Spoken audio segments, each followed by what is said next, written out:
Assalamualaikum warahmatullahi wabarakatuh. Alhamdulillah wassalatu wassalamu ala Rasulillah wa ala alihi washabihi wa mawalah. La haula wala quwwata illa billah. Amma ba'd. Anak-anak kelas 10 yang dirahmati Allah dan yang saya sayangi, saya cintai karena Allah. Marilah kita senantiasa bersyukur kepada Allah Subhanahu wa taala atas segala nikmat, taufik dan hidayahnya yang dilimpahkan kepada kita semua, utamanya nikmat iman, nikmat Islam dan nikmat sehat wal afiat.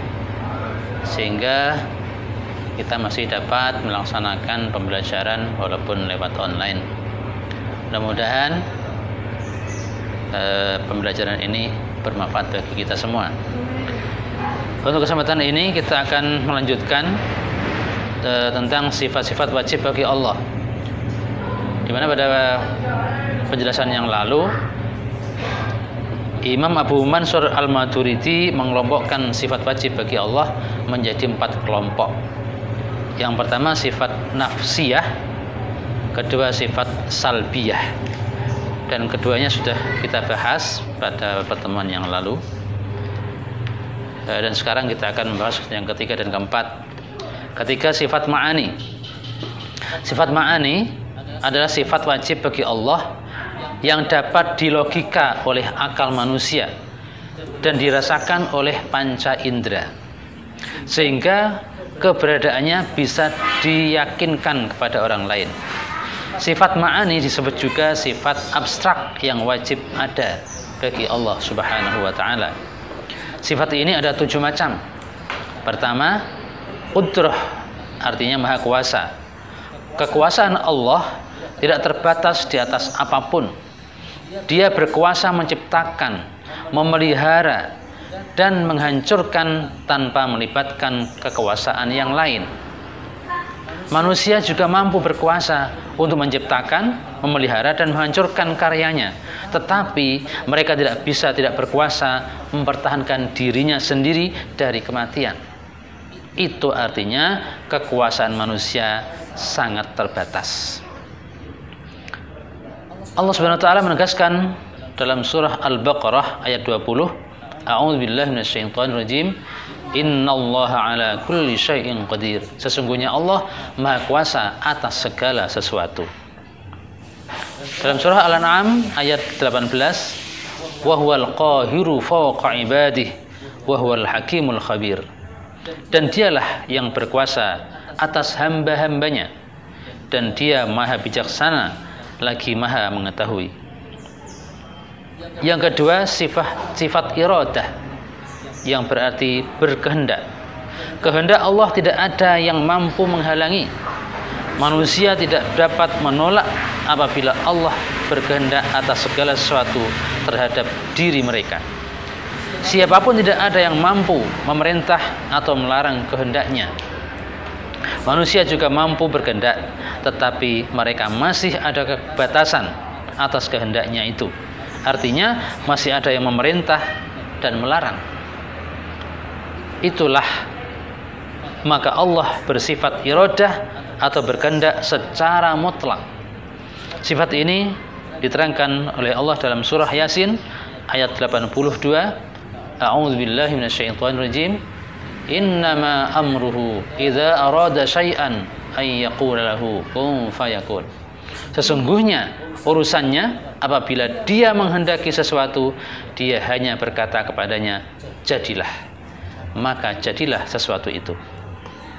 Sifat yang ketiga, ilmun, yang berarti maha mengetahui. Allah mengetahui segala hal yang terkait dengan ciptaannya. Pengetahuan Allah tidak terbatas dan mutlak, dari perkara yang kecil hingga yang terbesar, bahkan tak terhingga.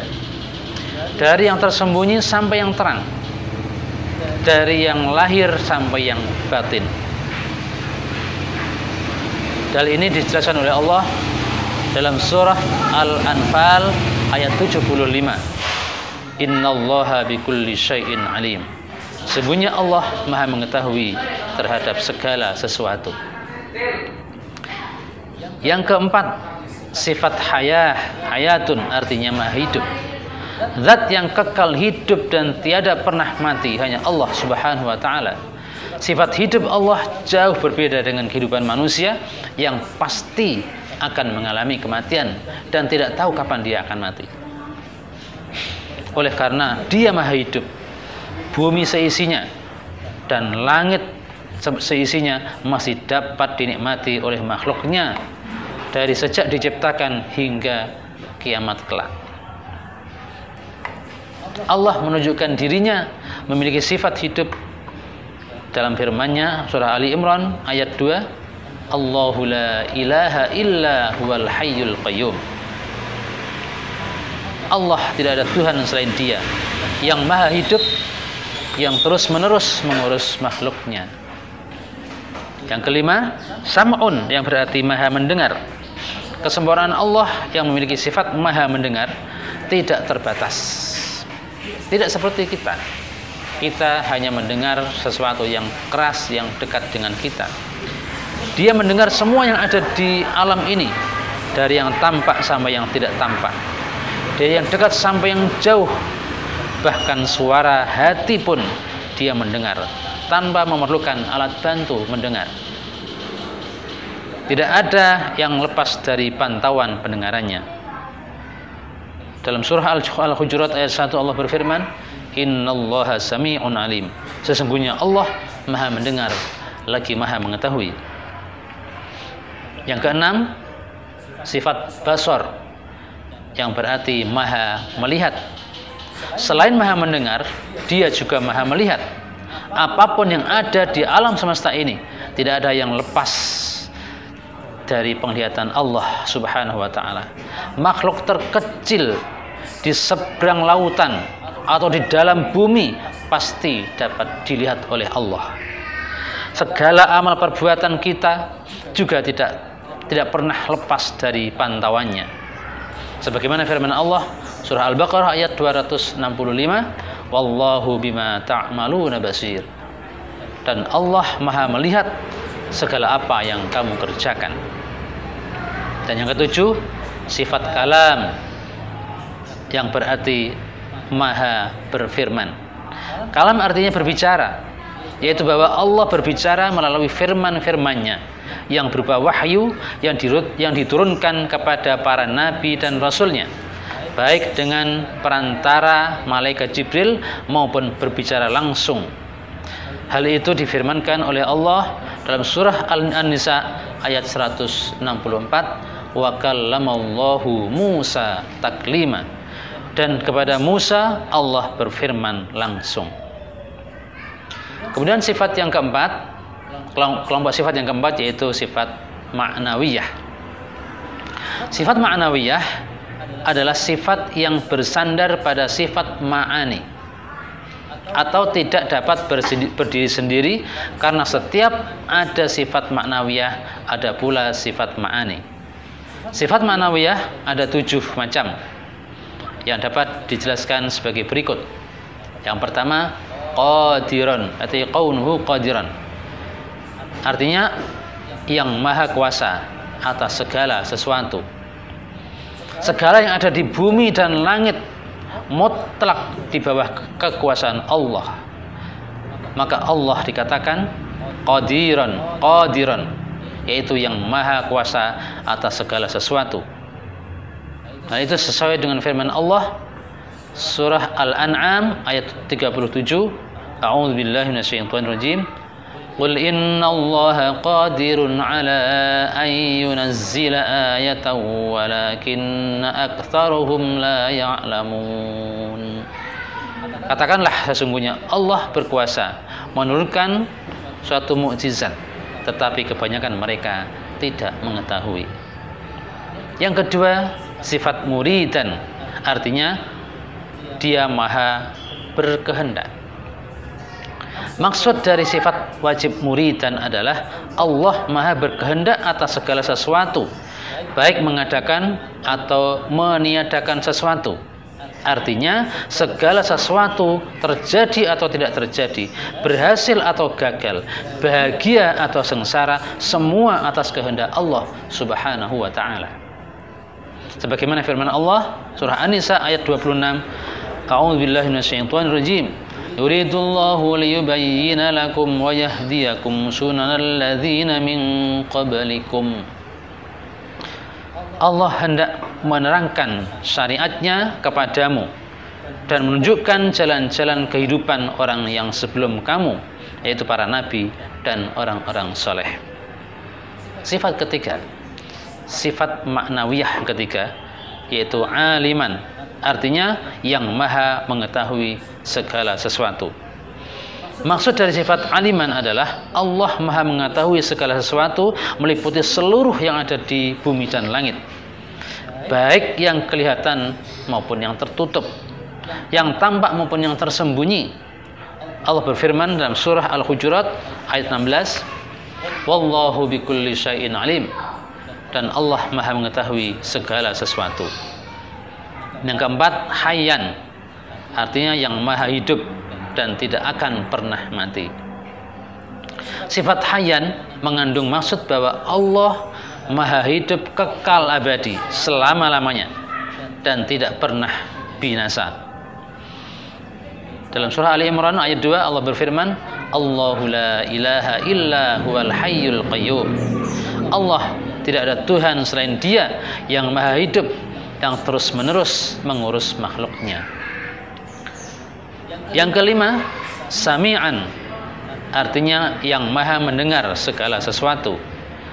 Allah Subhanahu wa taala mempunyai sifat sami'an, artinya Dia maha mendengar dan pendengarannya tidak terbatas, meliputi seluruh yang ada di bumi dan langit, yang keras maupun yang rendah, yang dilahirkan maupun di dalam hati. Allah menegaskan hal ini dalam surah An-Nisa ayat 134. A'udzu billahi minasyaitonir rajim. Man kana yuridu thawabad dunya fa indallahi thawabud dunya wal akhirah wa kana Allahu sami'an basira. Karena siapa menghendaki pahala di dunia, maka ketahuilah bahwa di sisi Allah ada pahala dunia dan akhirat, dan Allah maha mendengar, maha melihat. Yang keenam, basiran, artinya maha melihat segala sesuatu. Basiran mengandung arti bahwa Allah Subhanahu wa taala maha melihat dan tidak ada sedikit pun hijab atasnya, baik dalam gelap maupun terang, nyata maupun samar-samar. Firman Allah surah Al-Isra ayat 17, A'udzu billahi minasyaitonir rajim. Wa kafa bi rabbika bi dzunubi ibadihi khabiran basira. Dan cukuplah Tuhanmu yang maha mengetahui, maha melihat dosa-dosa hamba-hambanya. Dan yang ketujuh, mutakalliman, yang maha berbicara. Maksud dari sifat mutakalliman adalah bahwa Allah Subhanahu wa taala berbicara dengan semua makhluknya tanpa suara dan bahasa tertentu, karena Allah dapat berbicara dengan semua bahasa makhluknya. Allah berfirman dalam surah At-Taubah ayat 6, A'udzu billahi minasyaitonir rajim. Wa in ahadum minal musyrikin astajaraka fa'ajirhu hatta yasma'a kalam Allah. Dan jika di antara kaum musyrikin ada yang meminta perlindungan kepadamu, maka lindungilah agar dia dapat mendengar firman Allah. Oke, demikian anak-anak kelas 10. Intinya saya ulangi lagi ya secara ringkas bahwa menurut Imam Al-Maturidi, sifat wajib Allah yang berjumlah 20 dibagi menjadi 4. Yang pertama, sifat nafsiyah, itu hanya satu, sifat wujud. Kemudian sifat salbiyah ada, yaitu qidam, baqa, mukhalafatul hawadisi, qiyamu bi nafsihi, dan wahdaniyah. Kemudian yang ketiga sifat ma'ani ada 7, qudrah, iradah, ilmun, haya, sama, basar dan kalam.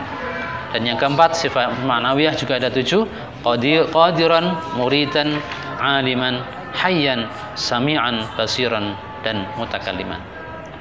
Ya, kita tutup dengan doa kafaratul majelis. Subhanakallahumma bihamdika asyhadu an la ilaha illa anta astaghfiruka wa atubu ilaik. Wassalamualaikum warahmatullahi wabarakatuh.